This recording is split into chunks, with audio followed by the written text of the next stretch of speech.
Thanks for all you do to help people connect with God through music and ministry. And speaking of music, I want to invite everyone to join me every Saturday and Sunday afternoon for the Weekend Top 20 Countdown, right here on 90.9 The Vine. Real Life Radio, 90.9 The Vine. 90.9 The Vine, in conjunction with AreaSports.net, proudly presents The Sports Couch. The Sports Couch is the area's only locally produced weekly sports show that is live on FM radio and also streamed live on both of our websites at AreaSports.net and WVYN.org. Who will be on the couch this morning? Let's find out. The Sports Couch is on the air right now.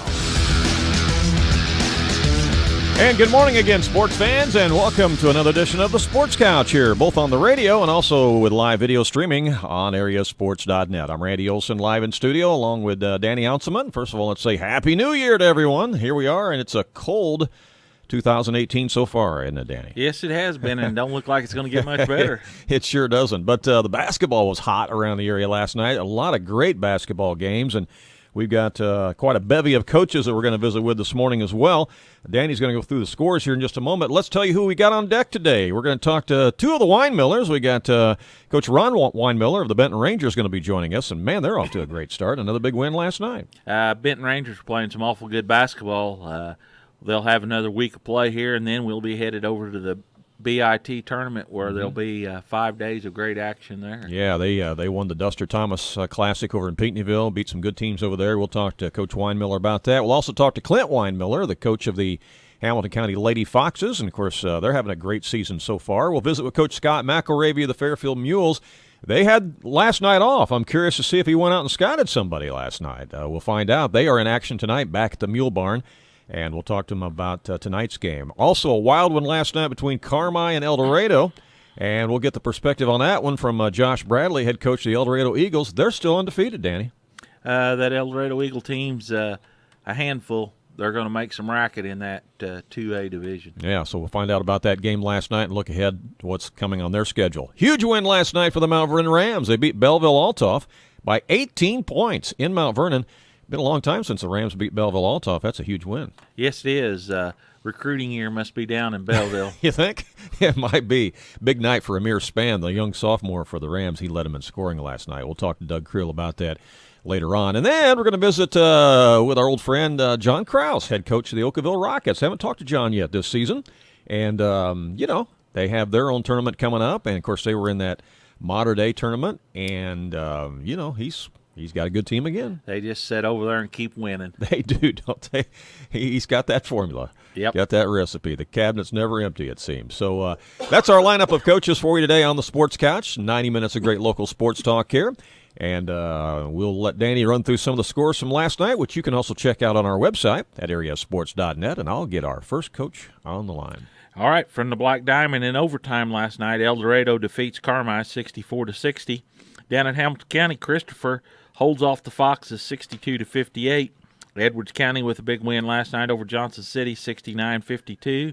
And Trico comes out and puts a thumping on Goreville. Goreville coming off that Cesar tournament victory over there, and they get thumped last night 72-56. Andy Fernbacher's got the Salem Wildcats playing some pretty good basketball. They defeat Carlisle last night 63-36.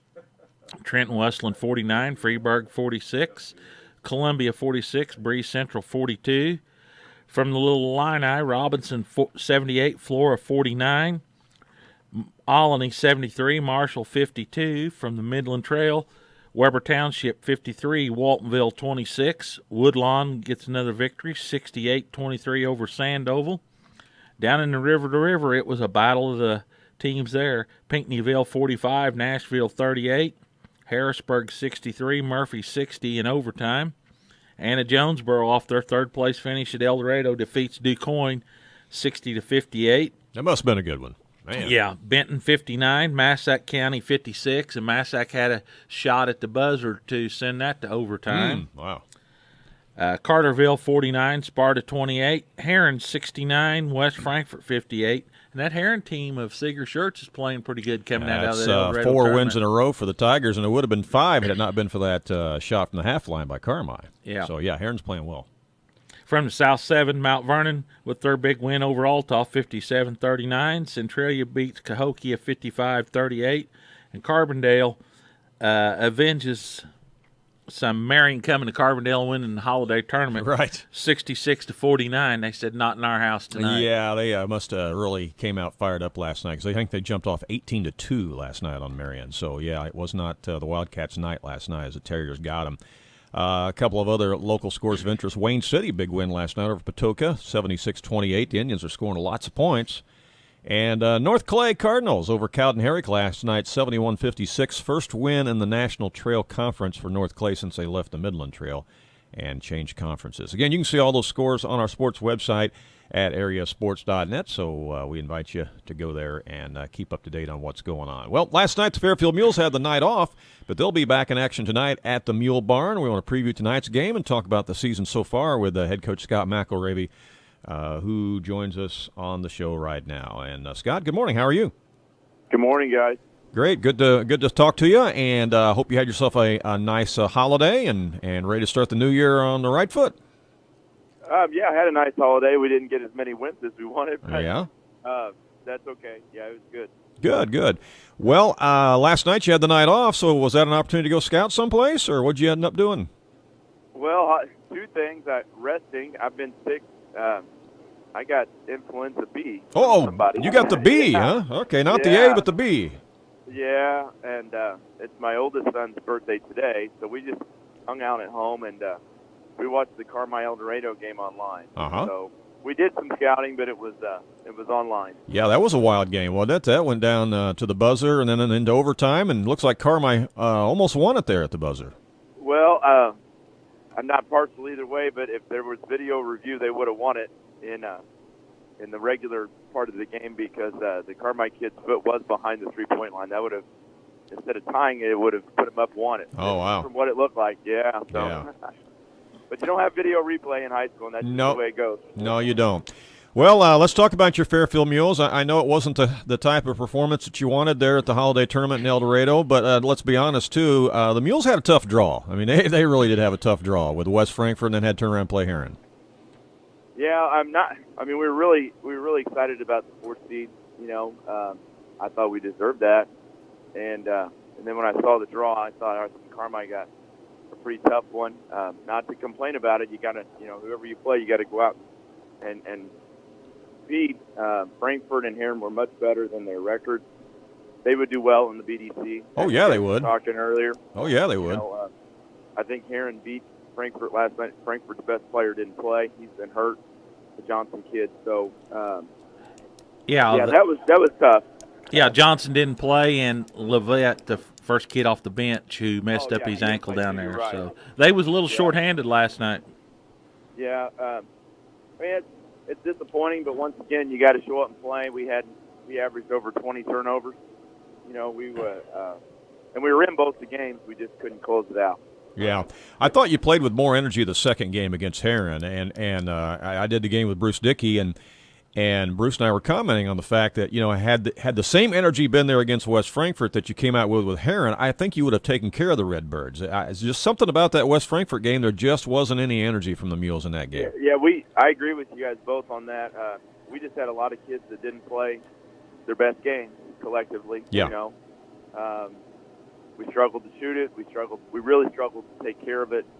A lot of respect for Coach Tony. I was happy for him. I told him before we played, I said, I hope you win, and I hope you get your first win here, but not against us. And, I guess I was wrong on that, but he's a good guy. Yeah, he's been doing it a long time and does a good Yes, job. And that Heron Ball Club, again, they've now won 4 in a row, and it would have been 5 in a row had it not been for that half-line shot by Carmi. So, I mean, Coach Church has got Heron playing really well. That's a good basketball team and a dangerous basketball team. So, but you hung with them there for a while. Yeah, we did, and I think we were up 2018 after the first quarter, and they got a couple of good young sophomores. They've got some seniors that can shoot it. Their school is almost twice their size enrollment. And when I was looking through, Eldorado did a good job. They had every team and every game they played on there, and you're looking at who they played and what the scores were. I'm just like, man, I really don't want to play them unless it's like in a Final Four or something like that, maybe a quarterfinal game. But that's a tough draw. But once again, you can't complain about it. You got to go out and play, and we got a game tonight. The kids are ready, hopefully, against Red Hill. We'll see what we can do. Yeah, Red Hill's coming off a win last night against the Newton Eagles. What concerns you the most about Red Hill tonight?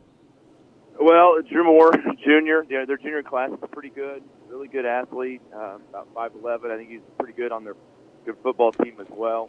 The coach's son, Havel, good shooter. They don't have a ton of size, but we can't let them get going, from behind the three-point line and get it up in the game in a transition game. I think they scored quite a few points against Newton last night.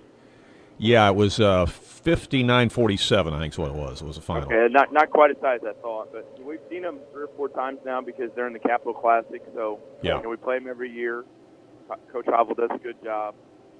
So we'll see. Our kids are ready to play. They're tired of practicing, I think. Oh, I'm sure they are. I'm sure they're anxious to play, particularly after the games at Eldorado. I'm sure they would love to get back out there and play because you were really hoping to go down there and play 4 games, and you only got to play 2, and so, you're ready to get back after it.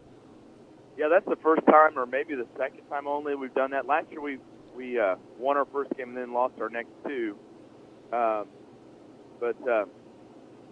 When you get to the Eldorado tournament, you want to play. Our goal was 4 games, but we really wanted 4 games on the right side. We were hoping to get another crack at undefeated Eldorado. They've got a nice ball club this year, but we didn't quite get that done. So, we'll get a chance to go back down there to around the 1st of February. Well, looking around the conference last night, Edwards County bounced back last night with a convincing win over Johnson City, 69-52. So Russ is starting to get them to play better. Yeah, I hope so. He's a good guy too. Our conference is it's pretty well rounded. Obviously, Eldorado is the best this year. They wouldn't be 15 or 16-0. That's not a fluke. They're a really nice team. Carmi almost got him last night. I thought we played him a good game, but then you go down the line. I think Carmi is very solid. Hamco and EC same, and then JC beat us. So there's really no easy wins. You just have to, execute, be ready each night. Yeah, Coach, it's night in, night out. And one thing kind of surprised me about that Carmi team, they're not a lot of depth. He plays about 6 kids over there, and that group comes out and they play hard. They'll defend you. I thought at the Eldorado tournament they really put their defensive effort up down there. Their man defense is very good. When you look at who Coach Wilson got on the sidelines with him, Coach Lee sitting over there with I don't know how many wins, and Coach Rice is there with him, who was with Coach Lee, so he's got a good man. And then his brother's there too. They've got a good collection of minds there. As you said, they're not deep at all, and a lot of them are seniors. So they're going to lose quite a bit after this year, but the Northcott kid, I think, had 8 threes last night. Yes. I really like Travis Black kid, the black kid too. He may not look like a basketball. He looks more maybe like a football player when he comes out running on the floor. But he's very crafty. Right. Good shooter. He can inside-out game. And they've got some other good athletes as well. The Lance kid. You can just go right on down the line. Well, there's not, like you said, there's not really any easy games night in and night out. And if you don't bring your best effort, Hamilton County Christopher had a great battle down there last night. That Christopher's got a good bunch of young players, and they're going to get one of their key players, the Curry kid. They're going to get him back, a 6'6" point guard, a natural 6'6" point guard.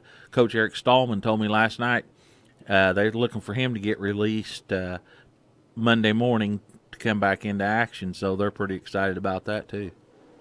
Yeah, 6'6" point guards are always good. I'd take 6'6" centers and power forwards, but when you got a point guard that's 6'6", when teams want to come fresh, you just say okay, and you have it's a lot easier to throw over the top, when you've got 2 guys coming up on you and that sort of thing. But, Hamco, they're solid. I'm telling you, Coach Varner does a good job with them. The one thing I really like about our league is it's a home and away, every year. Mm-hmm. Growing up in the Little Illini, you played each team once, some of the teams twice, but it was already pre-picked which one of your games was going to be your conference game. Right. So you may get just a disadvantage one year where you had to go to Casey and to Martinsville, who was really good back in that time. But everything's fair with this. When you're home and away with the other 5 teams, you can't be disappointed with that. Makes it fair. Yeah. Well, Coach, we appreciate your time on the show this morning. Best of luck tonight against the Red Hill Salukis as you're back home in the Mule Barn, and we'll talk to you down the line, okay? Hey, I appreciate it, guys. Thanks. All right. Take care. All right. Bye-bye. Coach Scott McElravy of the Fairfield Mules. Again, they had the night off last night, but again, he was able to scout online last night, watch that Eldorado Carmi game. So I guess there was quite a bit of controversy there. It's really starting to show up. I think probably the shot was good from what I saw. yeah, well, we'll have Coach Josh Bradley of Eldorado on the show with us a little bit later on. But coming up next, we're going to talk to Coach Ron Winemiller of the Benton Rangers. And they're having a great season so far, and they pulled out one last night, come from behind. We'll visit with him next, coming up on the Sports Couch. Stay tuned. It's the local sports talk show that everyone is talking about. It's the Sports Couch on 90.9 The Vine and AreaSports.net.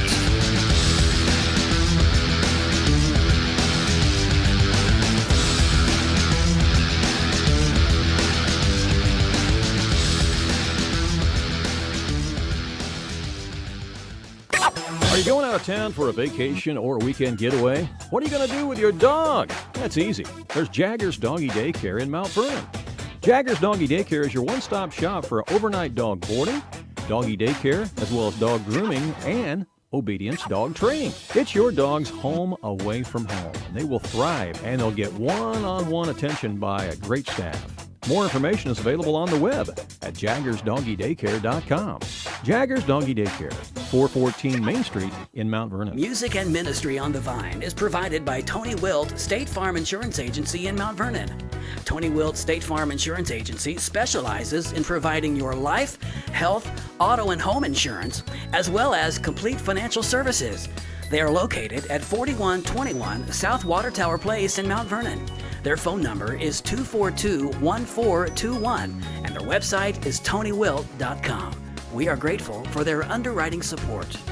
You've heard the old saying, practice makes perfect. Well, there's actually a lot of truth to that, and you can get one-on-one instruction in baseball, softball, basketball, as well as speed and agility drills at the Sports Zone in Fairfield. The Sports Zone has been in business for quite some time now and has helped many area boy and girl athletes excel in their sport of choice. Lessons and practice times are available at convenient times that meet your schedule. The Sports Zone is located on Delaware Street in Fairfield, and we appreciate their support.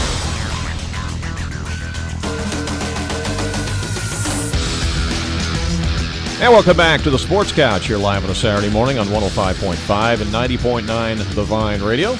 And also streaming live worldwide on both of our websites. Live video streaming right now at AreaSports.net. Live audio streaming at WVYN.org.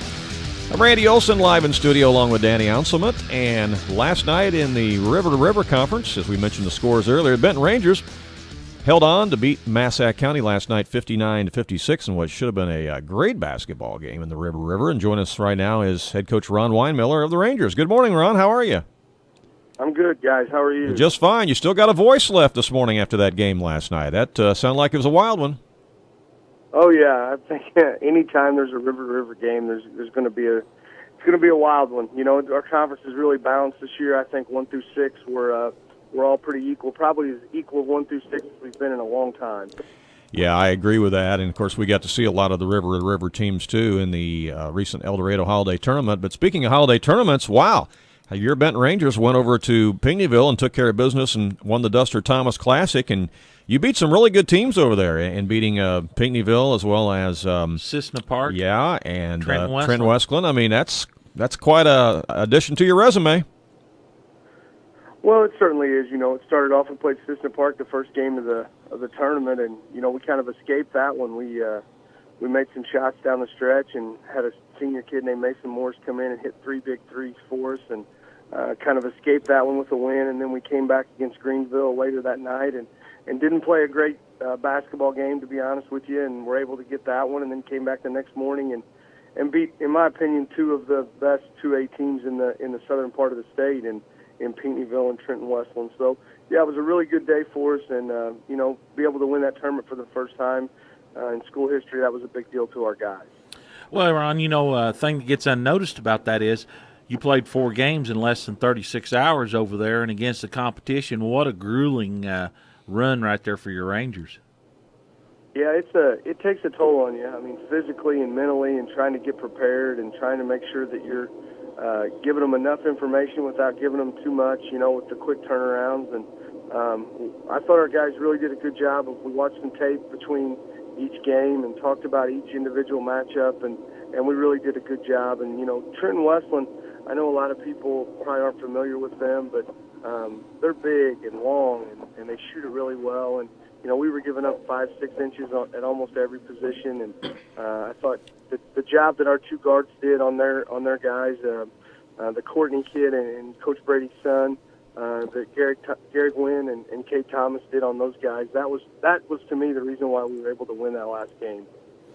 Well, Ron, looking at your Benton Rangers, for you yourself as a coach, this has got to be a very enjoyable group of young men to coach. You could almost call them the Mighty Mites. They believe they can, and they have been able to get the job done. You're not you're not a flashy team. You just got a bunch of blue-collar basketball players that strap on the boots and go to work every night, don't you? Well, we got a bunch of kids that I think this kind of gets lost in the shuffle with these guys.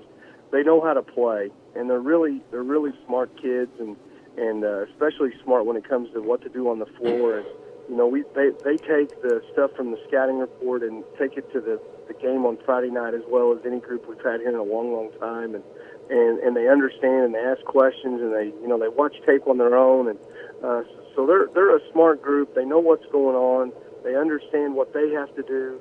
I think the thing about these guys is they've bought into how we have to play to win. And, sometimes it's not really pretty. Last night we were way better offensively than we were defensively. There's been other nights when we were way better defensively than we were offensively, and they're kind of have done a great job of adapting to whatever's going on that night and what we need. And Hamilton Page had a great game last night. He played good the second day of the tournament. Parker Williams had a great tournament. He was named MVP of the tournament. Gary Gwynn has really he's been as solid as anybody defensively all year, and Cade's really played well the last 10 games, taking care of the ball and scoring when we need him to. So those 4 seniors, along with Carson Lewis, we've started those 5 guys every game. And, I think Carson, just being a sophomore, he's the one that had the fastest learning curve, and he's caught up a lot quicker than maybe even we thought he could, and he's really starting to become very consistent for us. Well, Ron, another thing special about this group of athletes you got over there, they're not just basketball kids. They're all multi-sports. Some of them play 2, some of them play 3 sports over there. And talk about the importance of that. I think people get lost in this deal of, hey, my kid only needs to play basketball because that's where I think he's going to be the best at. Well, that's something, and every school is a little bit different, but that's something here that we've really stressed. When Coach Claudefelder was the football coach, and now Coach Pankey and Coach Blondie, the baseball coach, Coach Hobbs, the track coach, we encourage these guys to play. Hamilton Page is a 3-sport guy. Gary Gwynn's a 3-sport guy. Parker is a 2-sport guy. Cade Thomas is a 3-sport guy. Carson Lewis is a 2-sport guy. So, every kid that we start plays another sport, and we're perfectly good. We encourage that. We want them to do that, because if one of those kids decided, basketball is really not my thing, I'm more of a baseball guy, and another one said, hey, I'm more of a football guy, and then one guy said, hey, I'm more of a basketball guy, we feel that every sport's going to suffer.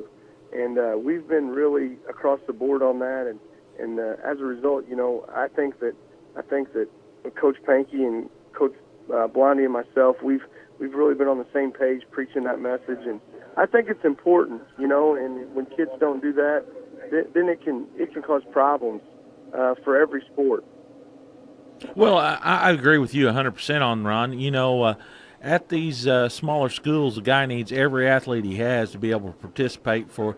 every team to be successful, and that's another thing. They always told me winning breeds winning and losing breeds losing, and so when you can just keep it rolling from sport to sport, winning becomes very contagious at Benton High School. Well, I think that's 100% true, Danny. And I disagree with one little thing you said there. I think that sometimes we talk about little schools and schools our size that have to have kids. I came from a school in Kentucky of 1,500 that if we didn't have the good athletes playing multiple sports there, they were going to suffer. You probably don't need it as much, but it doesn't matter the size of the school. Mount Vernon needs all their kids doing as much as they can, just as much as Benton High School does, and just as much as Woodlawn does.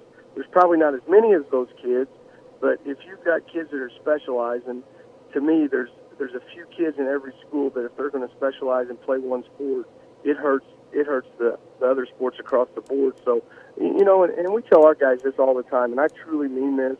You're in high school for 4 years, man.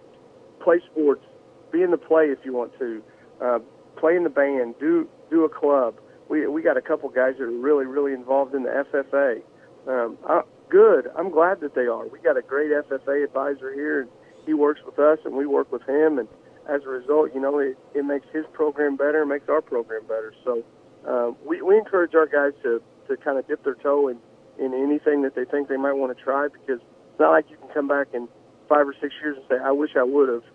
So we want them to experience as much as they can in their 4 years.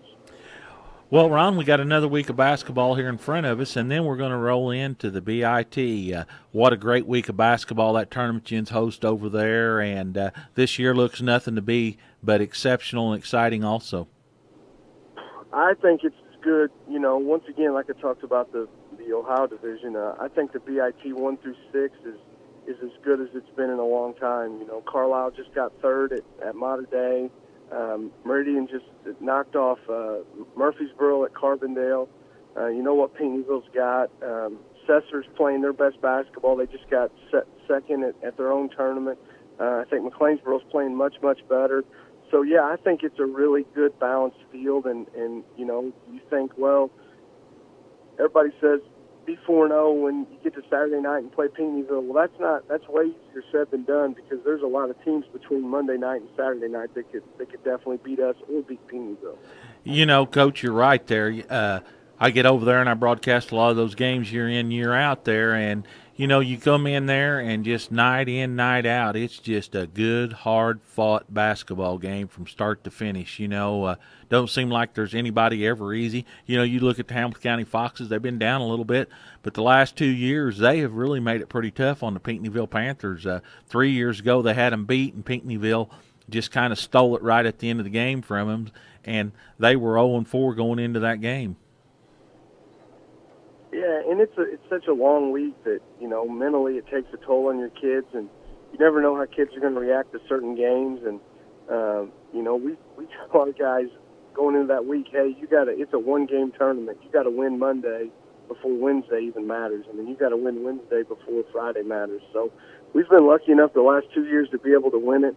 But it's certainly not. I mean, last year we certainly very easily could have lost to Carlisle. I mean, we had to kind of make a couple miraculous plays down the stretch to win that one. So, it's one of those things that we don't take any game lightly in it, and, we look forward to hosting it, but I think as the basketball coach, it's going to be a really, really good tournament.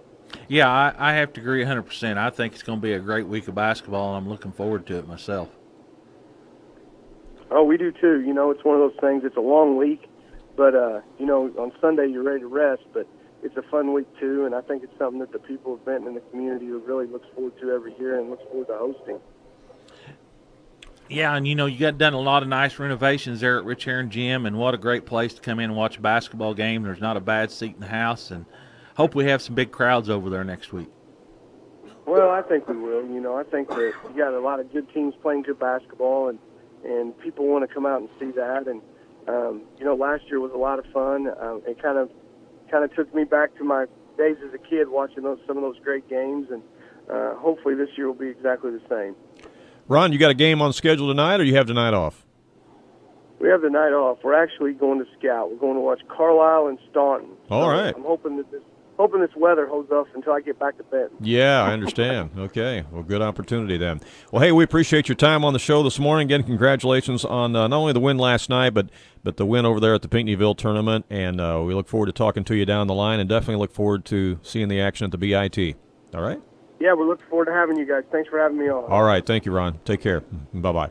That is Ron Winemiller, the head basketball coach of the Benton Rangers. Another big win last night over Massac County, 59-56. And I think you said Massac had a shot there at the end that could have sent it to overtime? Yeah, I had one of the young men had a shot from about 30 foot, and it rimmed out. Wow. Okay. BIT, the Benton Invitational Tournament, is coming up starting on Monday, January 15th. And teams in the tournament this year, not only the Benton Rangers and Hamilton County Foxes, but also Meridian, Cecil-Verlier, Pinckneyville, and Carlisle. So that is a great round-robin tournament. Yeah, and it's grueling. It's grueling. Yeah, going to be 3 games every night. First game starts at 5:30, and it's a long week of basketball. They'll play 2 games on each team. Will play 2 games on Saturday, and of course, everybody's thinking it's going to be a rematch between Benton and Pinckneyville, and it very well could be. But the Meridian Bobcats, the Hamilton County Foxes, Cecil-Verlier Red Devils, and the Carlisle Indians all think they got something to say in that. Well, yeah, and, Carlisle has played some good basketball this year, and like he said, they took, 3rd place over there at Mater Dei, so. Yeah, and you take that Meridian team, they're not going to come in there with an impressive record, but when you look at the teams they've played and where they've competed, I'm going to tell you there's not a team in there that played anybody any tougher schedule than the Meridian Bobcats. Yeah, they participated in the Carbondale tournament this year, so, yeah, they've played some good competition. Hey, when we come back, we're going to talk to another Winemiller, and that's Coach Clint Winemiller of the Hamilton County Lady Foxes. Talk some girls basketball with him coming up next on the Sports Couch. Stay tuned.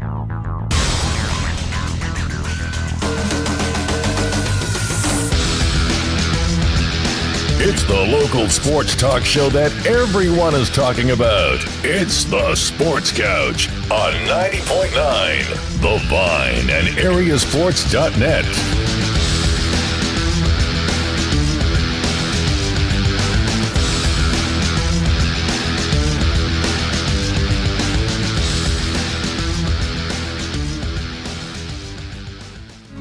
This is your home for best Christian music.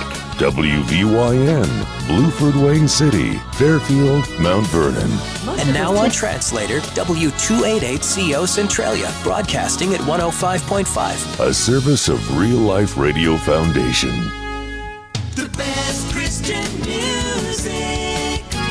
90.9 The Vine. Most of us tend to take our printed materials for granted, but it's hard to imagine life today without print. Printing is communicating. Whether it's promotional, operational, or administrative, we're here to meet your printing needs. Peacock Print and Marketing has been serving the people in Southern Illinois since 1977. We're located at 1112 Jordan Street in Mount Vernon. Our phone number is 242-3157. Our website is peacockprinting.com. We believe in honoring God by serving our clients through print and marketing and helping them reach their full potential. 105.5 and 90.9 The Vine would like to thank Mount Vernon's newest resale store, Helping Hands Thrift Shop, for their financial support. Helping Hands Thrift Shop carries household items, clothing, furniture, music and videos, plus much more, and is committed to giving back to Jefferson County through organizations who honor God by helping others in need. Helping Hands Thrift Shop is located at 4110 Broadway in Mount Vernon, directly across the street from Hobby Lobby, and they accept donations at any time. Their hours are 10 to 5 Monday through Friday and 9 to 2 on Saturdays. They can be reached at 214-7891. Underwriting on the Vine is provided by B&C Bicycle Fitness in Mount Vernon. B&C Bicycle Fitness specializes in bikes for the beginning rider to the high-end racer and can equip you with a comfortable bike to enjoy a healthy, active lifestyle with family and friends. B&C Bicycle Fitness is a full-service bicycle shop and is located at 410 South 27th Street in Mount Vernon. Their phone number is 816-4077. B&C Bicycle Fitness in Mount Vernon, where the adventure begins.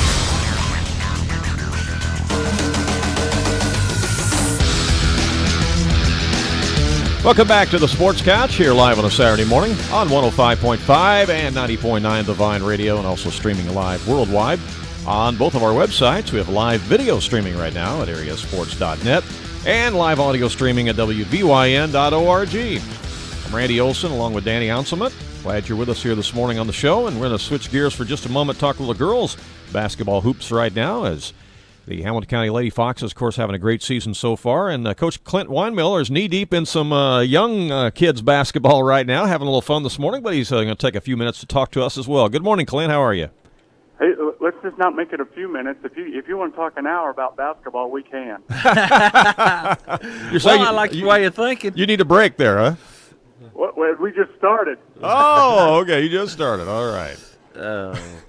Well, Coach, your Lady Foxes team's playing some good basketball now. You come out of that Rangerette Classic over there, finished in third place. You lost a tough game to the state-ranked number 1 team in 2A, the Harrisburg Bulldogs, but you gave them all they wanted. Yes, we got that game to 41-40 after Catherine Drone hit probably an 18-footer, and I called a timeout. Well, looking back, that was probably a mistake on my part. I should have never called a timeout because Harrisburg regrouped, and then they went on like a little 12-0 run to end that third period. So looking back, that was probably a mistake that I made trying to coach these kids. But we battled back in the fourth quarter, and then, play here or there. Maybe it would have been a little closer. They were very good. Shooters, ball handler, post. They got some depth. They're extremely talented, and they're well deserved to be the number 1 team in 2A.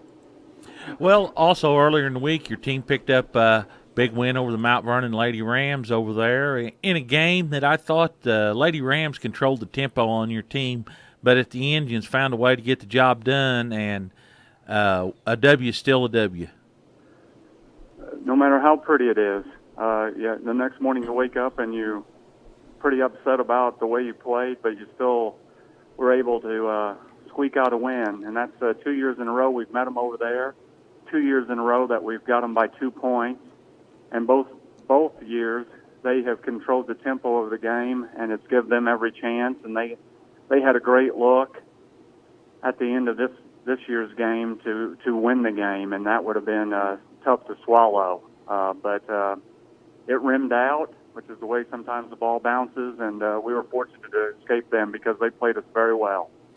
Looking forward to this afternoon. A little bit of different twist in basketball. You're going to have Saturday afternoon game there at Hamilton County today as the Lady Foxes are going to take on the Lady Indians from DuQuoin. Talk a little bit about that contest.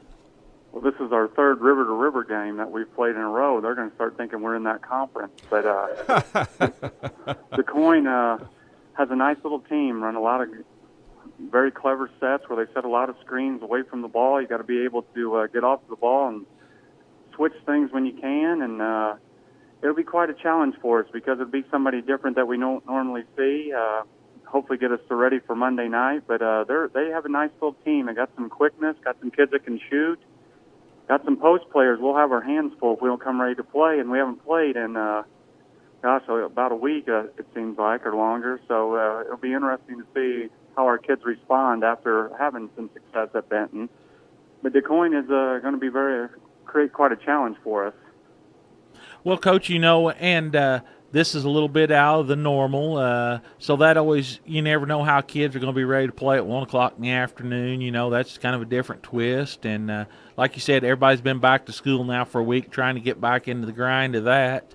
So interesting to see how your Lady Foxes come out. But your team's got a lot of strength. You can do a lot of things good. You're a pretty tough matchup night in, night out. Well, we have a lot of depth this year. We haven't had that in the past, but we have a lot of kids that can come in and give us something. And we don't lose a lot when we go to our bench, just because of the talent levels that these kids have. Have a lot of quickness, have a little bit of size. Some kids need to get a little stronger. We got a good point guard that's done it for 3 years now, and our transfer is finding a way. I mean, she can score a little bit, and I think she's feeling a lot more comfortable at this time than she was probably even 2 months ago when we first started. So everything just seems to be clicking well for us right now. But we're getting ready to jump back in our conference with tough games. I mean, nothing's a gimme. I see Carmine beat Edwards County the other night, so our conference schedule coming up out of the next 10 games is going to be very difficult.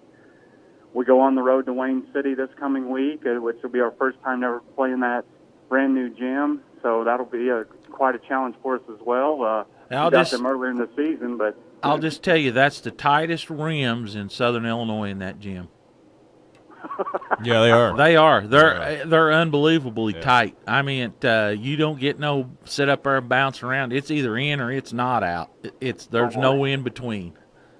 So which will present another challenge. Hopefully we're shooting layups, but maybe we can make those. But, right now the coin is our number one concern, and then after for myself, probably about 4 or 5 o'clock, win or lose, we'll start trying to get prepared for Fairfield on Monday. But so far we've had a nice season. We'd like to finish these 10 games, obviously winning more than you lose, and then you get right into regional seedings and where you're going to be going for that. It comes in about 2 or 3 weeks, so the season is quickly flying by.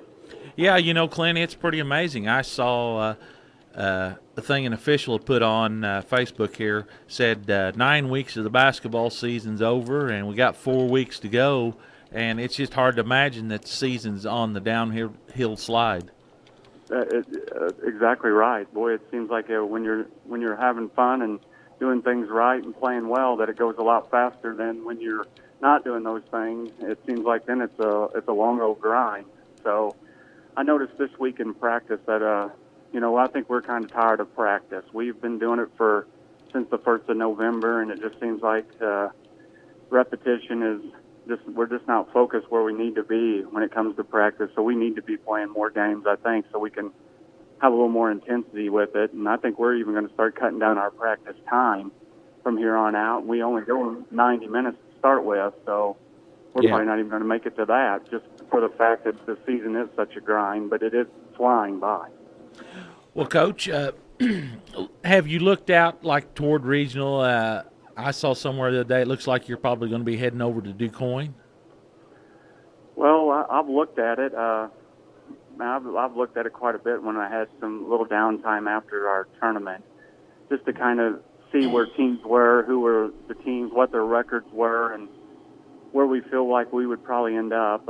Right now, if they were to seed them today, we would probably be at DuQuoin. But then after that, Harrisburg would stay at home.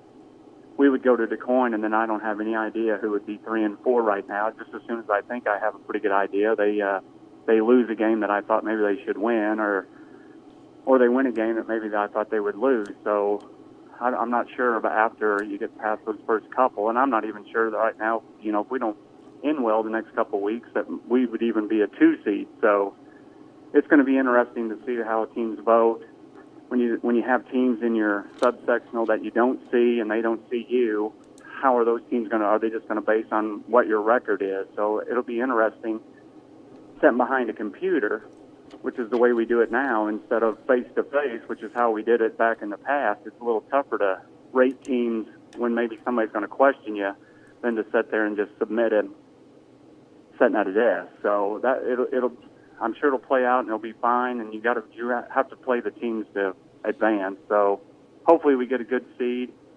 Hopefully we go to DuQuoin, and hopefully we can be playing our best basketball at the regional time. Well, that's what everybody strives for, and the girls' sectional is going to be at Hamilton County this year, so I'm sure you'd like to get your team back over there to at least be able to play in that sectional there on your home court. Well, that would be a lot of fun to be able to do that, but we got a lot of work ahead of us to have a chance to do that. So I think our kids know that the sectional is here at McLeansboro. Hopefully they're preparing themselves to make a strong run, and we're going to find out today if we're capable of making that.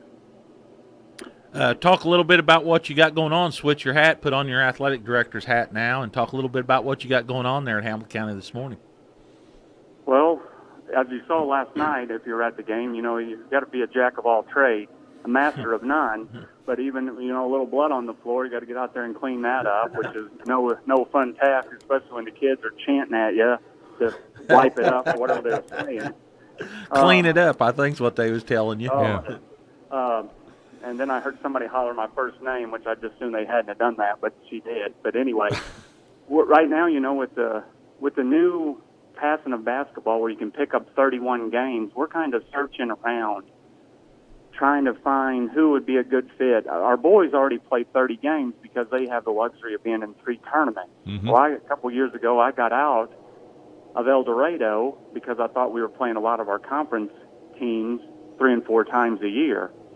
So I got out of that, went to Carterville. Well, then when Carterville went to 3A, they did away with their midwinter tournament. So on the girls' side, we have 27 games scheduled. Well, now we can get to 31. So we're kind of looking for a tournament. We've added Pinckneyville already for next year. We've added Wren Lake is going to have a shootout. For one weekend they're going to do the boys, and one weekend they're going to do the girls. So we're going to go to that. So, but I've dropped a couple teams that I didn't feel like we need to be playing in order to do those. So we're still stuck at 27. So we are searching for a midwinter tournament or try to find 4 games or a couple more games. I don't know if I really want to play 31 games, but I know I want to pick up a few more than what we're currently playing. So we've been kind of doing that a little bit. It's a busy time right now. I think we have to cover over 20 events in January because of all the games are getting hot and heavy at all levels. We host the junior high girls regional starting on Wednesday, and then the championship game is next Saturday. So this next coming week is going to be extremely busy, and then we're going to the BIT the following week. So those are just good to go because there's so many quality teams at that. So the next couple weeks, and then we host the freshman tournament. So the whole month of January is just jam-packed. So it's extremely busy right now. And we're helping a little bit with youth basketball because, if you stay in this long enough, eventually these kids are going to get up to you. So you kind of want to know their faces. And I think it's important that these little kids see the head coach kind of be around them a little bit and just to watch them play. And I think our girls and our boys at the young ages of 3rd and 4th grade, there's a lot of talent down there, and I like to watch them just so I have an idea of who those talented kids are. So we're very busy, but we're very blessed because we're in a nice warm building right now, and I'm not standing out digging a ditch in 1-degree weather. Yeah. Well, Clint, we're going to let you go. I know you got a big day. Look forward to seeing you down there this afternoon. And for anybody that can't get out, they'll be able to watch the game live on FoxesFans.net this afternoon as the DuQuoin Lady Indians come to take on your Foxes. Except in Wayne County because it'll be blocked up there, right? Because we won't want to watch them so they can scout us, right? All areas of Southern Illinois and the rest of the country, but Wayne County will probably be blocked out today. Okay. We'll see if we can arrange that. All right. Thanks a lot. Hey, thanks, Clint. Appreciate it. Good luck today. All right. Bye-bye. See ya. Clint Winemiller, athletic director and head coach of the Lady Foxes down in Hamilton County. A game today against DuQuoin. That'll be an interesting tip-off this afternoon. What'd you say, 1 o'clock? 1 o'clock. 1 o'clock today. And, again, that game could be watched with live video streaming on FoxesFans.net if you can't make it to the game. Hey, real quick, before we take a break and get to our next coach, who will be Josh Bradley from Eldorado, I want to tell you that this coming Sunday, not tomorrow, but next Sunday, the 14th, the Cardinal Caravan is coming back to this area. St. Louis. St. Louis Cardinal Caravan coming to Mount Vernon. And that is next Sunday, January 14th. And you are invited to stop in there, particularly if you bring your young kids because, again, all kids, well, the first 400 kids that show up that are 15 and under are going to get a ticket that will allow them to get autographs with the current players and former players that will be there. They've announced the players who will be participating, and that includes Carson Kelly, Matt Bowman, Ryan Sharif, Austin Gomber, and then former players Al Raboski, Scott Cooper, and the MC, Dan McLaughlin. So that's all taking place next Sunday at the Roland Lewis Community Building at the Mount Vernon City Park. You probably want to get there and get in line, around 12 noon, something like that. All right, and you'll have a chance to see those players, meet those players, and the young kids will be able to get autographs. Again, nobody over age 15 will be allowed to get an autograph just because of the demand. But it's the first time that the Cardinal Caravan has been back to Mount Vernon, I think in 7 years, Danny. So pretty big deal. And so if you're a Cardinal fan, and particularly your kids or grandkids are, it'll be something that you want to come out to.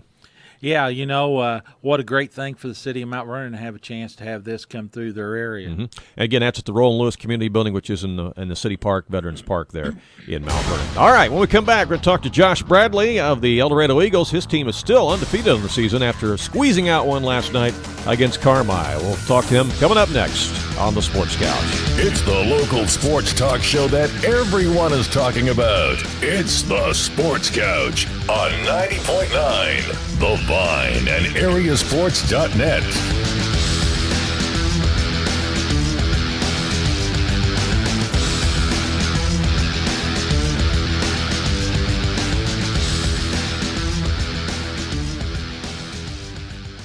Hamilton County Flooring on the south side of the square in McLeansboro offers a full line of flooring, cabinets, and countertops for your home or business. Countertops or showers are available in granite, quartz, corian, custom marble, or ceramic tile. Their showroom includes a complete line of flooring available in ceramic tile, cork, bamboo, hardwood, vinyl, laminate, and carpeting, including name brands such as Armstrong, Bruce, Marazzi, Mulligan, Shaw, and Tarkett. We thank Hamilton County Flooring in McLeansboro for their support. Support for 105.5 and 90.9 The Vine Radio is brought to you by Bird Watson, located at 1200 Main Street in downtown Mount Vernon. They are more than just a store that offers medical equipment.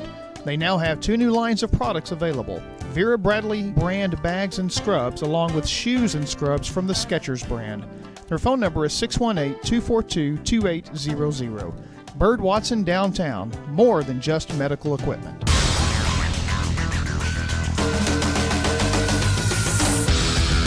Hey, welcome back to the Sports Couch here live on a Saturday morning on 105.5 and 90.9 The Vine Radio, and also streaming live worldwide on both of our websites. We have live video streaming right now at AreaSports.net and live audio streaming at WVYN.org.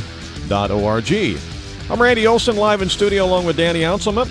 And last night in the Black Diamond Conference, you remember we went through the scores at the top of the show. You can check them out on our website at AreaSports.net. The Eldorado Eagles squeezed out one in overtime last night against the Carmi Bulldogs, 64-60. Eagles still undefeated on the season.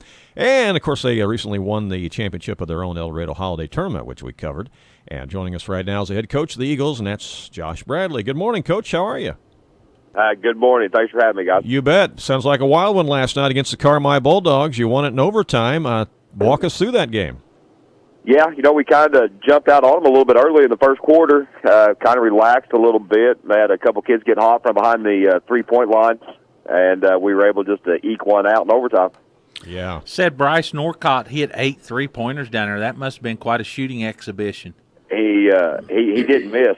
I mean, he had a couple of them where Ray May and a couple of guys had hands up in his face that he arced the ball, almost hit lights and just dropped nothing but net. It was one of those nights that he had it feeling, pretty good, and it was going in.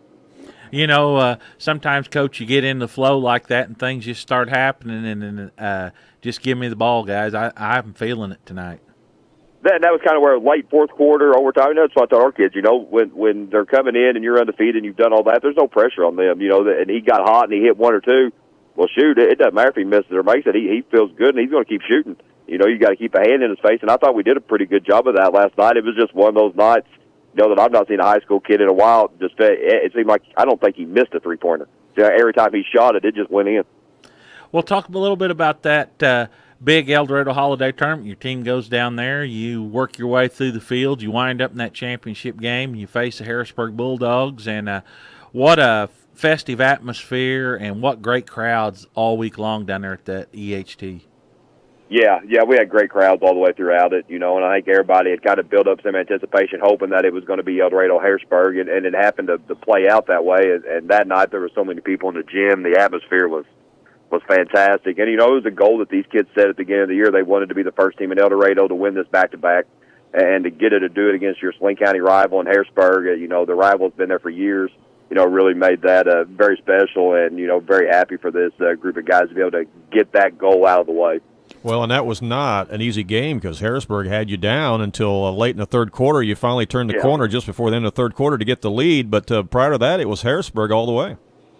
Yeah, and we've played a few of them that way over the last couple of years with this group of kids. We always just tell them, well, if we can keep it within about 4 to 6 points going into the fourth quarter, with the team that we have, we play pretty good defense. We do that. We feel like we always going to have a chance to win the game. And that's kind of our goal every night we step out onto the floor. Give yourselves a chance come fourth quarter time. And it seemed like once we took that lead late third quarter, Harrisburg kind of got a little tired. Our kids didn't really look tired, and we kept running, and we were just able to kind of sustain that lead, throughout the rest of the game. And, when you beat a good team like Harrisburg, it kind of bodes well for your program. Well, that's one thing I think about your Eldorado teams, Josh. You got a lot of size, you got a lot of strength, you got quickness, you got shooters, and I think your team just physically wears teams down heading into that fourth quarter. Yeah, it is. We talk about it all the time. We're not the greatest half-court offensive team, and we know that going forward. But we play really good. We play really hard defense. We got a hand in your face. You got to work hard to get every shot, and then you've got to work hard to keep Atterbury and Traxler, main guys off the offensive glass to keep them from going to score Meredith. And by the time the third quarter rolls around, it's just hard to do that for 4 quarters. I mean, it's big bodies, it's speed. And throughout it's just been one of those things where we're lucky enough to have some guys to be able to do that and kind of just wear teams out. And, it's something we've been able to do the last couple of years. Well, and you're fortunate you've got 2 or 3 young kids coming off the bench now, and they've gave you some very good minutes, and they've contributed well when they've took advantage of the situation. Yeah. With the Whitlock kid coming back off a broken foot, it's just really going to help us. He played a pretty good JV game last night for us. Played some big minutes in the varsity game. He played really well in the second half against West Frankfort for us here in the tournament. And the Mayberry kid who didn't play last year has been a pleasant surprise off the bench. I think he's averaging 14 points. And anytime you can get somebody that plays as hard as he does, rebound and score 14 points off your bench on a nightly basis, that's a positive going forward against anybody you play on a nightly basis. Well, yeah, the first 2 games of your EHT comes off the bench, and he has 17 and 18 points respectively in those 2 games. And, like you said, when you've got that, that's just another weapon in the arsenal. Yeah, when most teams, when you go to your bench in high school basketball especially, so I know you don't have a kid that you put in who's going to be scoring 17, 20 points a night for you. So when you've got that advantage at the bench every night, it really bodes well for your basketball team. Maybe you don't get worse when you sub in. You may get better. And, that's always a positive thing. Yeah, I thought the guy, though, of course, that really made the difference in your run there in the EHT was Meredith. I mean, he really emerged and really kind of took over the game in that situation there against Eldorado. And everybody pays a lot of attention to Atterbury and Traxler and Ray May, and rightfully so. But, boy, it was Meredith that was the key component in that win, wasn't he? Yeah, John's probably our most consistent player. Where he's came from a sophomore, he's always guarded the other team's best player. For the last 2 or 3 years, and this year, we're still doing that with him, but he's got to score if this team wants to be able to do anything in a postseason run or a tournament, and to see him be able to still guard the best player, make them work, and be scoring 12, 13 points. He's smart with the basketball. He looks like a 3-year varsity veteran out there. The game slowed down for him a little bit, and he had a great tournament. And when the team needed him the most, he kind of took the game over in the fourth quarter for us against Harrisburg. Unfortunately, we lost him last night to an ankle about 3 minutes into the first quarter, and had to play all night without him. And that kind of determined a little bit of the game too. This team depends on John does a lot for these guys within the offense, and where last year it seemed like we kind of went just as Atterbury went. This year the team has kind of shifted a little bit, and we kind of go as John goes. And we struggled for about 2 quarters to kind of find a rhythm without him being on the floor. Yeah. Wow. Okay. Talk a little bit about what you got coming up this week. Well, we got Mount Carmel tonight, which will be a tough battle. We went there last year, and we're kind of able to knock them off when they were riding pretty high, and they're going to have the same opportunity to come in and do that to us here tonight. So, it's going to be a big challenge here, and then we're off until the following Friday when we get another conference game at Edwards County.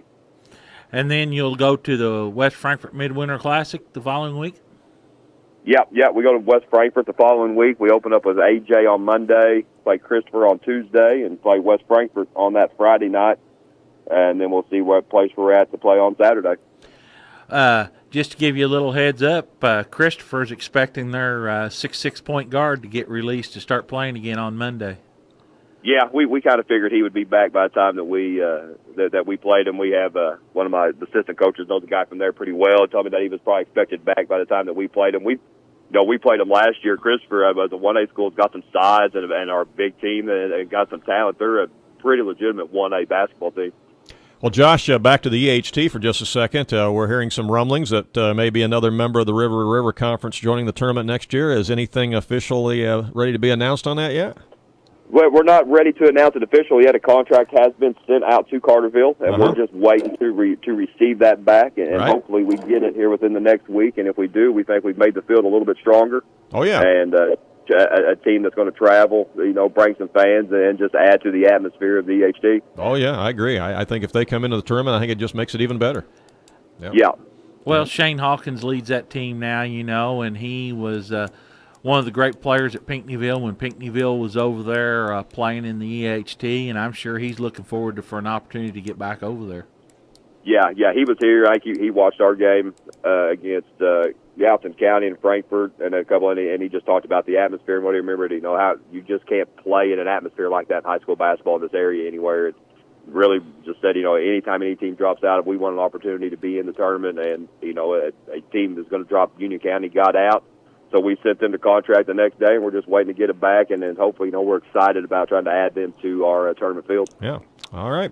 Well, hey, best of luck tonight against the Mount Carmel Golden Aces. That should be a great game down there. It should be. Definitely so. And we will talk to you down the line, okay, Josh? All right. Thank you, guys. Appreciate it. Thank you. Bye-bye. Josh Bradley, head coach of the Eldorado Eagles. Was it 15-0 or 16-0 now? 16-0. Yeah.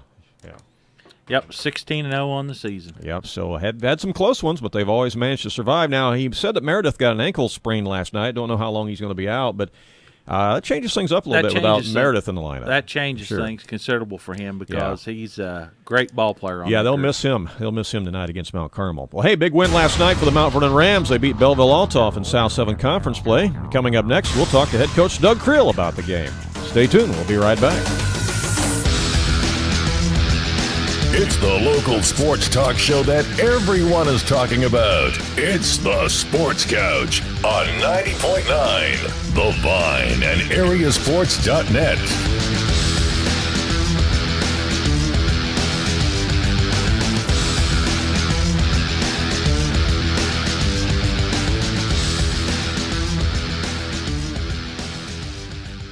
Real Life Radio thanks Fairfield Printing and Graphics for their partnership in local Christian radio ministry. Fairfield Printing and Graphics offers custom sizing for banners and signs, as well as yard signs, corrugated signs, and metal signs. Fairfield Printing and Graphics also specializes in custom t-shirts, business cards, wedding invitations, hats, bags, and much more. They are located at number 5 Williamson Drive in Fairfield, and their phone number is 842-4048.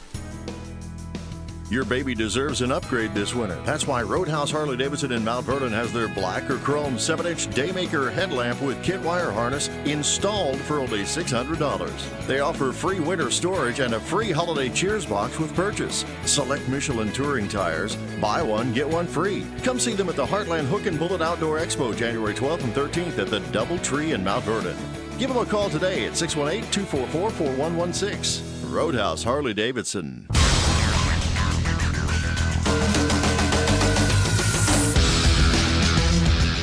Welcome back to the Sports Couch. You're live on a Saturday morning on 105.5 and 90.9 The Vine Radio, and also streaming live worldwide on both of our websites.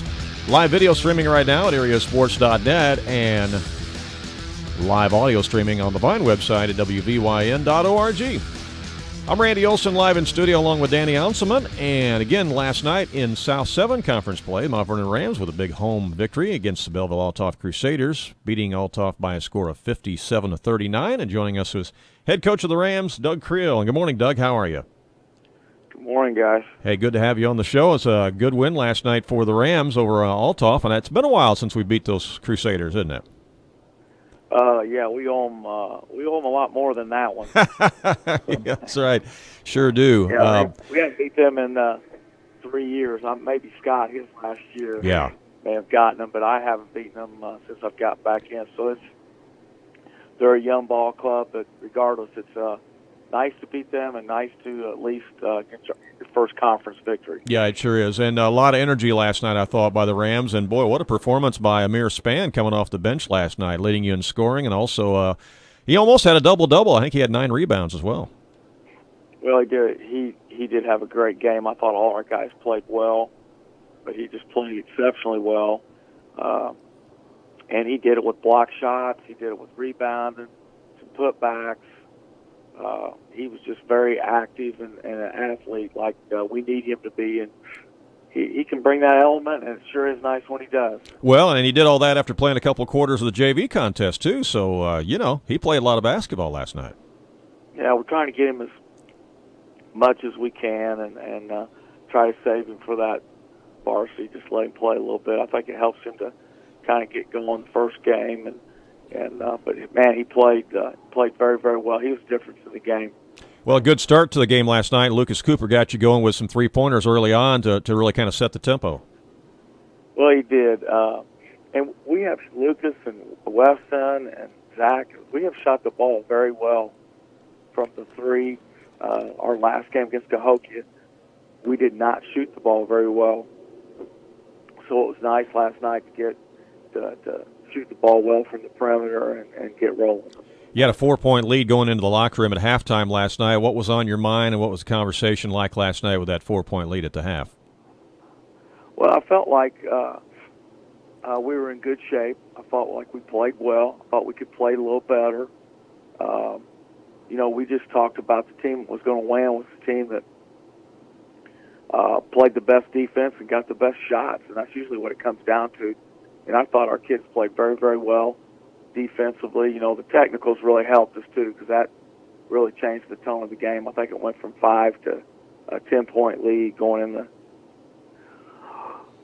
fourth quarter. But yeah, I'm yawning. But I felt good about the way we were playing. I felt good about our energy, and we only had 4 turnovers at halftime, so I felt like if we continue to play well, that we'd win the game. Yeah, anytime you only got 4 turnovers at halftime against a Belleville-Althoff team, you're playing pretty well and taking care of the basketball.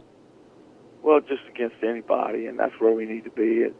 At times, we watched film this past week, and we just wanted to improve our overall effort, our toughness, and I thought we did that a little bit last night. I thought we played a little harder. I thought all our guys played a little harder. And, so it's a good win, and now we got to get ready. And I think we can play Cahokia maybe a little better. We didn't shoot well.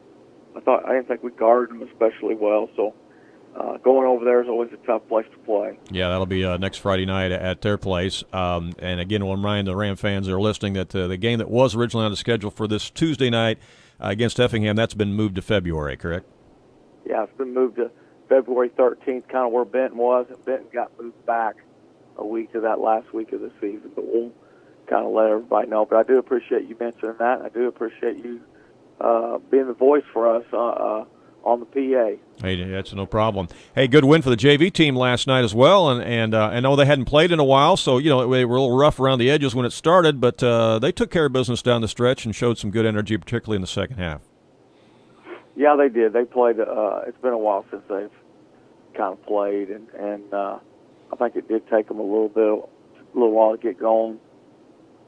But they played well all year long, and to take it one step further, our freshman team is playing very, very well. They're playing a Fallon freshman tournament, but I feel good about our youth and our basketball program and where we're at. We're still kind of young, but I feel like we're getting back to being very competitive. I want to mention somebody on the JV team that really showed me something last night that I thought really came out of his shell, really played hard last night, gave you a great effort, and that was Adam Ackley. I thought he really came to play last night in that JV game. I was impressed. Adam can do that. He does play hard, and he did play well last night. And he's got a physical body, and he can shoot it. And he did. He brings some energy, and that's what you need. You need some guys off the bench who can bring some positive play and make some positive, whether it's a basket, whether it's a steal, whether it's a rebound. And those things are important to a ball club, but he did a good job. Well, and I thought when he came off the bench and played with that energy, I thought it kind of picked up the pace of the other guys that were on the floor because they saw the kind of energy and effort that he was putting forth, and it kind of stepped up their game, I thought. You may be right. He, I think he's hungry to play. He came in and did a good job. Yeah. back to the varsity game, certainly a turning point in that game there in the second half is when the back-to-back technicals occurred on the Althoff player, and he was ejected from the game. And you had Zach Williams step up the line. He knocked down 3 of the 4 free throws, and then you had the ball out of bounds, and that's a huge momentum swing, isn't it? Oh, my gosh, yeah. You just can't lose your composure. They're still in the game. Just makes it hard when you're instead of being down 5, you're down 10, and that's especially a game like that. And then we played well real early in the fourth quarter and got that thing to 13-14, right in that range. That's hard to come back from. Yeah. Well, they got the new rule now, or whatever you want to call it, from the IHSA, to where you can actually add more basketball games. I think you can play as many as 31 now coming up. Is that going to change things, the way that you look at the schedule? And is that a possibility, Doug, to where you might consider either hosting a tournament or hosting a shootout at the new campus? Really hadn't even thought that far ahead. I think we played 28 games last year, and that was playing 5 in the first tournament. And so you can add a few more games, and you got to be careful. I guess. Playing tournaments, but yeah, that's something to think about. I really hadn't even thought about what we're going to do with that. And to be quite honest with you, there are times I'd like to shorten the season about 2 weeks, not add to it. Yeah, I understand that. I really do think the new Shagnon Gymnasium would be a great place for a shootout. I think we could put that together and would be pretty neat. We probably need to do that. Might be something we can work on together. I'd be happy to help you do that. I think we could pull that off and bring some teams in, and it'd give the Rams another game, but also get some exposure to the gym, be a nice fundraiser for a lot of the organizations there at the school, and a win-win for everybody, I think. Sounds good to me. Yeah, we'll have to talk about that. We'll have to talk about that. All right. Well, hey, we'll let you go. How's Milo doing? He's doing good. Doggy daycare is wearing him out, but he's doing good. All right. Well, that's good to know. Old boy comes home, he's wore out. It's tough being a thug in that tiny town. Yeah, he's the tiny town thug. He got out of shape a little bit, but he's working his way back in it. He's getting good conditioning in. Yeah, before long, he's going to be the Smallville monster. He's going to grow from the tiny town thug to the Smallville monster. I think he thinks that he can get in a big city, but he ain't quite ready. No, he doesn't. Thinks he is. Yeah, no, he's not ready for the big dogs in big city. No, he's not ready for that yet. All right. All right. Have a good weekend, Doug. Thanks for your time. All right, guys. Appreciate Thank you. All righty. Bye-bye. Doug Creel, athletic director and head coach of the Mount Vernon Rams, are on the road next Friday night at Cahokia.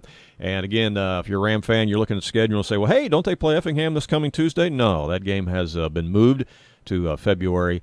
And last night was the only home game that they have in January in Mount Vernon. All the rest of the home games will be in February.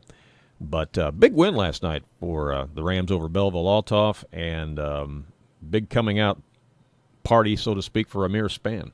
Well, anytime you get a win in that conference, Randy, it's a big win. And then to be Althoff on top of it even makes it better. So I'm sure Doug was excited. The shootout idea is a great idea. These teams play so many games away from home. I look at the Hamilton County Foxes. We got 6 home games. We've got a great facility, and we're playing more in other people's gyms than we're playing at home. Well, it just don't make a lot of sense to me. But when you go to these midwinter tournaments, holiday tournaments, you give up your opportunity at those home games. So anytime you get a chance to bring something to your facility, like you said, the junior class at Hamilton County sells the concessions, and that's what they use for post-prom. Yeah. Well, you've got a good gym, a good facility there at McLeansboro. I think that might be a good place for a shootout as well.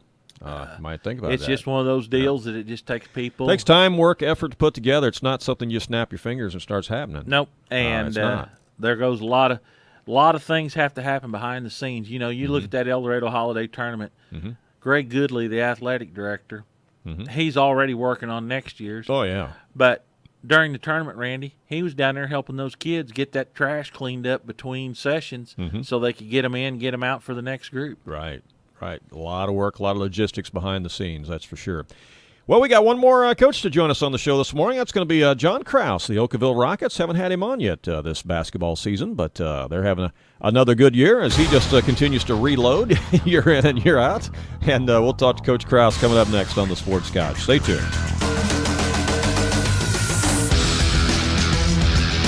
It's the local sports talk show that everyone is talking about. It's the Sports Couch on 90.9 The Vine and AreaSports.net.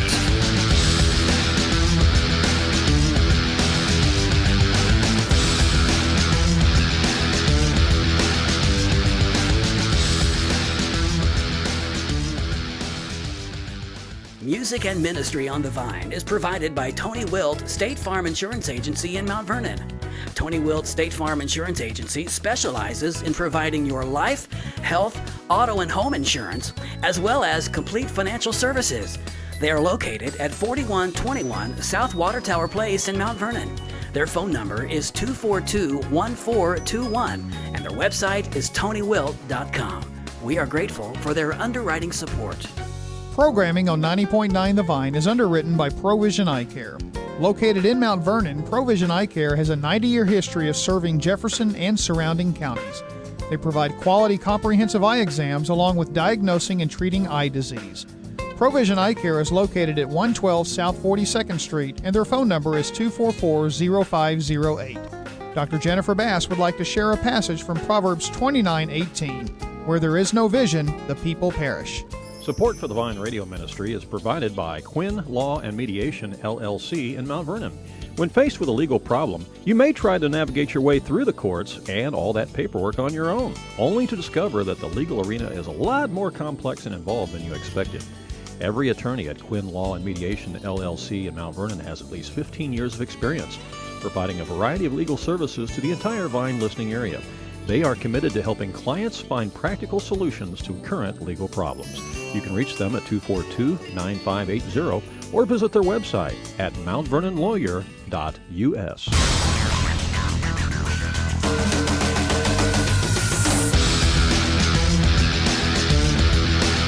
Welcome back to the Sports Couch here live on a Saturday morning on 105.5 and 90.9 The Vine Radio, and also streaming live worldwide on both of our websites. We have live video streaming right now at AreaSports.net and live audio streaming on the Vine website at WVYN.org. I'm Randy Olson live in studio along with Danny Anselment, and we're trying to make a connection here with Coach John Krause of the Oakville Rockets. We're trying to actually connect with him on a landline so we have a little bit better connection, and he might still be finishing things up with practice. I know he had practice until 9:30, but you know how it is, Danny. After practice, you got other things you got to take care of too, and fires you got to put out, and different issues and things like that. So we'll give him a minute or so, and perhaps he can get back in touch with us and call us back here, and we'll get him on the show. But Oakville, of course, will be hosting their own tournament here coming up soon. They participated in the Breeze Mater Dei tournament and didn't have as much success there this year as what they would like. Played some really close games. Lost the fifth-place game to the host Mater Dei Knights 56-54.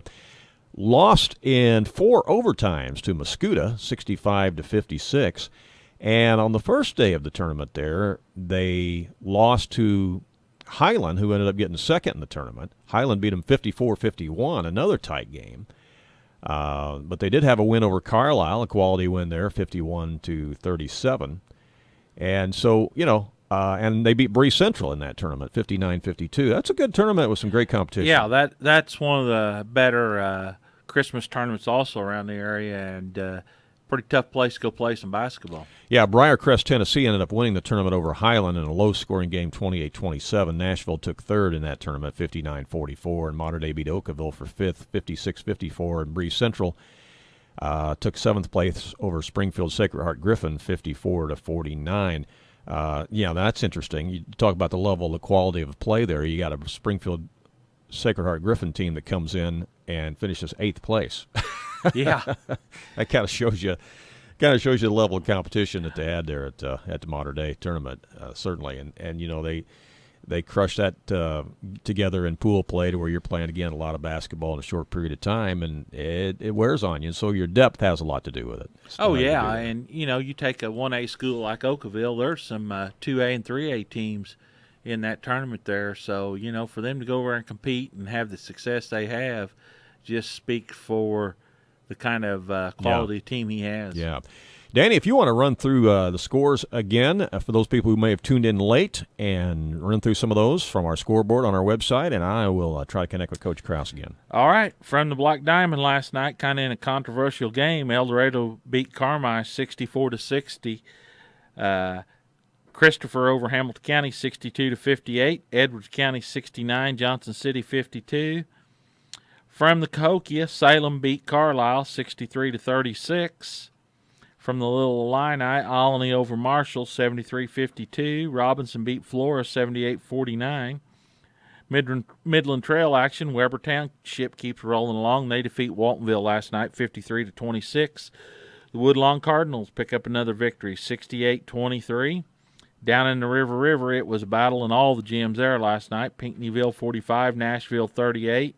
Harrisburg in overtime 63-60 over Murfreesboro. Anna Jonesboro gets a victory after their third-place finish at Eldorado, 60-58. The Benton Rangers moved to 13-2 on the season, 4-0 in the conference with a 59-56 win over Massac. Carterville, 49, Sparta 28, and it looks like Carterville will possibly be a new addition to the EHT in 2018.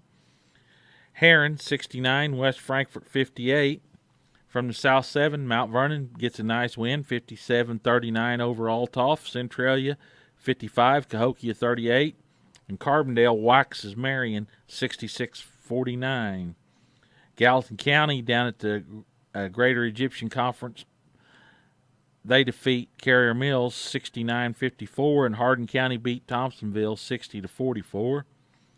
Wayne City defeats Patoka last night 76-28. North Clay 71, Cowden Heritage 56. Effingham 68, Mount Zion 62. T-Town beats St. Thomas More 67-46. And Hillsboro over Litchfield 65-60. That is pretty well a wrap of the scores last night. Okay, and again, you can check those out on our sports website at AreaSports.net. Well, again, I think that Coach Krause probably has some things going on there as he wraps up his basketball practice, and just we can't connect with him by phone right now, but maybe he will call us back here in the next few minutes before we're done. So we'll hang loose here just a little bit. Big game down in Eldorado tonight. Oh, yeah, Mount Carmel and Eldorado. Mount Carmel, well, obviously one of their stars out, but also Eldorado with one of their stars out, with Meredith out. So it could be an interesting contest down there. Speaking of Mount Carmel, how about Tyra Buss? She has now become the all-time leading scorer in Indiana Hoosiers women's basketball history. And for all those naysayers that said she'd never be able to play Division I college basketball in Indiana, what do you think now? She breaks the long-time record, 34-year-old scoring record of all-time leading scorer in Indiana Lady Hoosiers history. Yeah, and just think she's got several games to tack on to that. Oh, yes, she does. She's going to push that figure on out there. Put that number way out there, isn't she? Yeah, she sure will. But you know what? I think that's just a testimony to her work ethic. She's always in the gym. I mean, anybody you talk to, she's always in the gym working on her game. And that just goes to show you what can happen whenever you set your mind to something and you work hard at it. Absolutely. It's just one of those deals where she thrives on the factor of saying you can't do it. Mm-hmm. The thing that I really wonder, and we're going to try to get her on the show here in the next couple of weeks. We tried to today, but obviously she's it's a media circus right now with her. Everybody wanted to talk to her, and she couldn't squeeze us in today. But we hope to talk to her here in the next week or so. But the thing that I really want to ask her and really wonder about is, what is she going to do after college? She has played basketball for so long; it's been her life. Well, she was multi-sport athlete. She was very, very good at multiple sports. Tennis is probably her best sport. And that's what her dad always told me. Scary. Yeah, that's what her dad always told me was tennis is probably her best sport if she would really, concentrate on it. But she was very good at track and field. I have no doubt she could probably play softball as well. But anyway, after you've played basketball competitively at the same level that she has for so long, boy, how do you shut it down? And what are you going to do? I could see her possibly getting into coaching or something like that down the road, maybe. Who knows? I wouldn't rule out a shot at some professional basketball. Well, I think so, because she made that USA top 25 team. Okay, so if you make the USA women's top 25 team, well, you're one of the top 25 players in the nation. Well, doesn't that make you good enough to perhaps play with the WNBA or some other professional team? Perhaps so. We'll see. But I wouldn't rule it out. If she wants to do it, yeah, I wouldn't rule it out. Yeah, that's what I was just getting ready to say. If somebody tells her she can't, that'll be the motivation. That'll be the motivation factor. Yeah. She drives on naysayers. Yeah. She's too little. She can't do it. And she showed every one of them wrong. Said she couldn't play at this level she's playing at. She's not only went and played, look, she's breaking records, Yeah. Well, and if you take a look at her physique now, and I've got a picture of her up on the screen for those of you who are watching the live video stream at AreaSports.net, she is so much stronger now in college than what she was in high school. And that's what a lot of people were saying, why she wouldn't be able to play in college at Division I levels, because they didn't think she was strong enough, Well, she did the weightlifting program in Indiana. She did whatever they asked her to do, Right. And she was in the gym. And she's so much stronger in the arms and upper body and legs. And you can even see it in her neck and her face. She's just bigger, stronger, more mature, and definitely able to play, without a doubt. I mean, all-time leading scorer now in Indiana Hoosiers history. So that's quite a story. And to also think that, she went there recruited by a different coach. And as soon as she gets there, that coach resigns and leaves. I mean, this all could have went really different for her. Yeah. But it really worked out with Tara Moran coming in, the women's coach, and they just instantly seemed to click and develop that bond. And, the rest is history as to what has happened with Tyra Buss. But, so many different schools were recruiting her to play college basketball. I mean, Illinois was after her, of course. Wisconsin was after her, some other Big Ten teams. As well as the Evansvilles and the SIUs of the world. But she chose Indiana, and looking back on it now, it was a great decision, wasn't it? Oh, yeah. It's been a great fit for Tyra and been a great fit for her family. They've been able to stay right there and watch ball games and be associated with her. And, she's just an inspiration to a lot of young ladies. Yeah, she sure is. And again, just goes to show you that if you want to do something, put your mind to it, that you can definitely do it. Well, what about the Cardinals?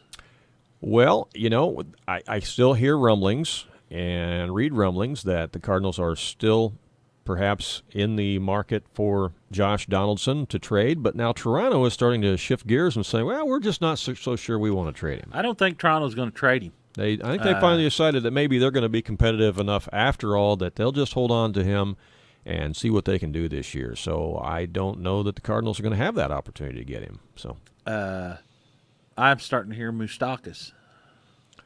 That's a possibility, and also Eric Hosmer of the Kansas City Royals is still a possibility. But I think he's out.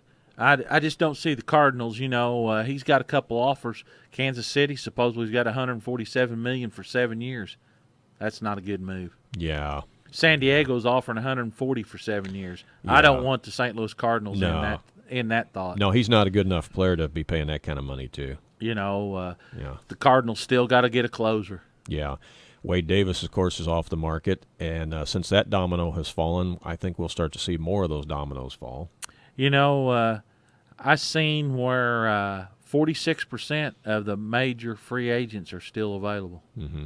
Matter of fact, if you took all of Scott Boris's clients that are unsigned and put them together on a team, they would have finished in the top third in any division. If you put his whole collection that's unsigned. Yeah, he's got some good players, doesn't he?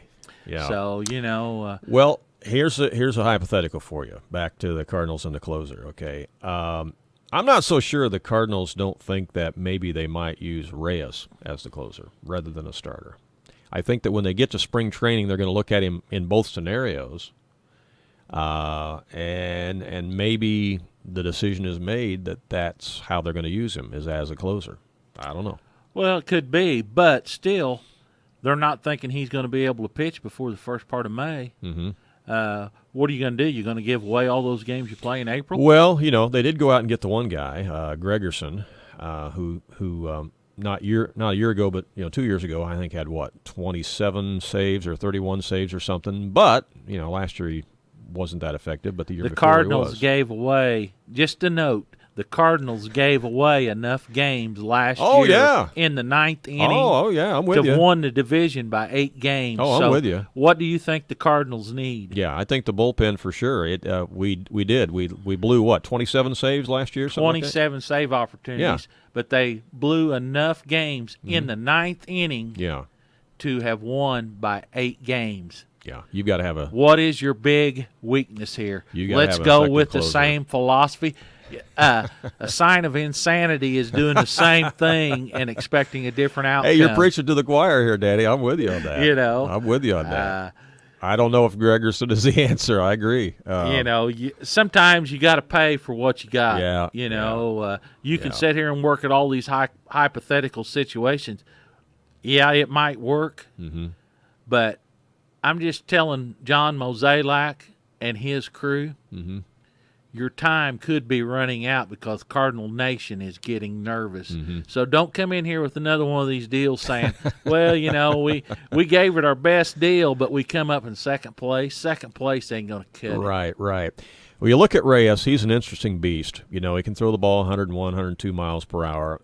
Can he sustain that as a starter, or is he better fitted to be a reliever? I mean, that's the question that we really don't know for sure, and I think they're going to try to ascertain that, I guess, down at spring training. You can't figure that out during the season. No, you need to know. You need to know right away. And here you've got a guy coming off Tommy John. They're not going to push him. I can see him being in there in that 8th inning role. I just don't think you bring a youngster that's not got it quite together between his ears to begin with and say, okay, we're going to put you in prime time, high-impact situations here. Let's see if you can get the job done, big boy. I think you wind up with the same scenario you had last year. Yeah, you might. You really might.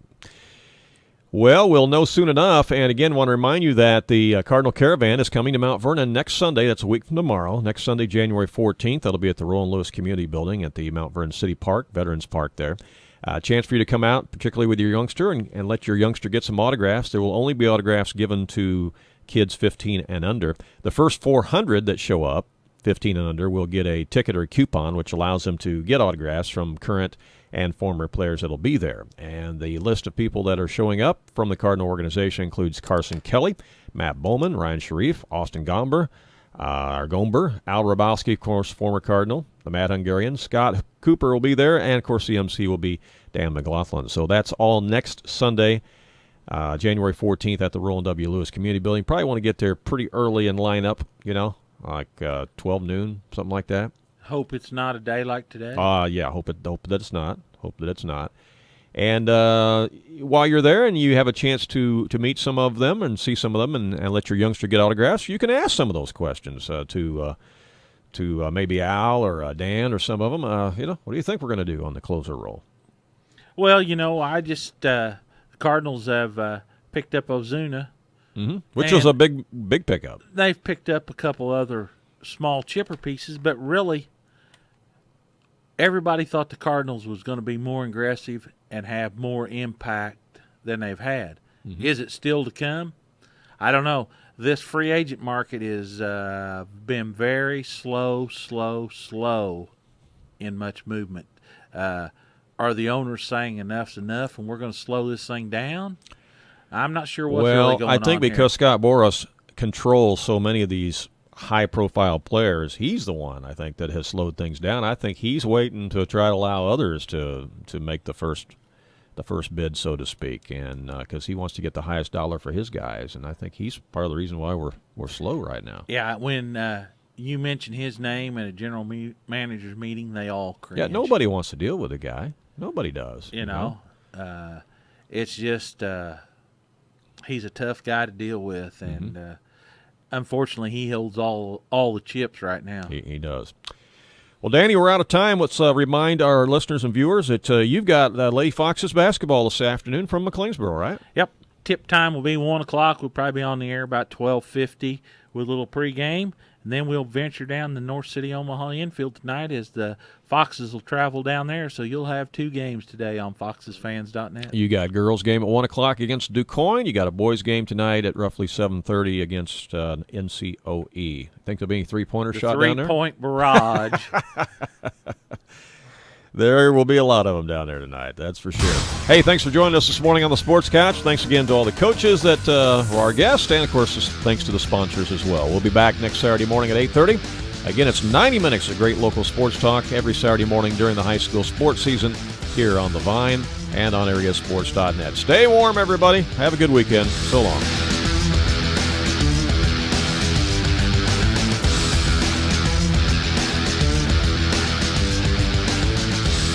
This is your home for best Christian music. WVYN, Blueford, Wayne City, Fairfield, Mount Vernon. And now on Translator, W288CO Centralia, broadcasting at 105.5. A service of Real Life Radio Foundation. The best Christian